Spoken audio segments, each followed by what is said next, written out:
فما تتهورش، لكن شغل عقلك واستغل المقومات اللي عندك وحارب بيها.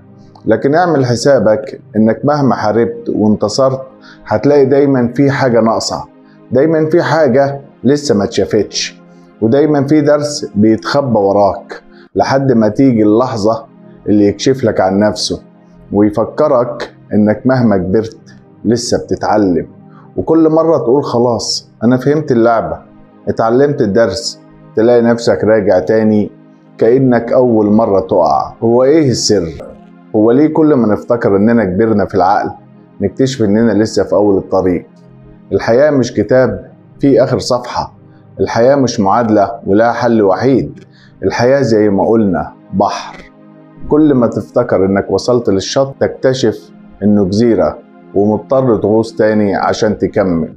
وكل موجة درس، وكل لحظة بتغرق فيها وتنجو منها وراها سر وحكمة لازم تفهمها. يمكن ربنا خلق الدنيا بالشكل ده عشان يفضل الإنسان في حالة سعي،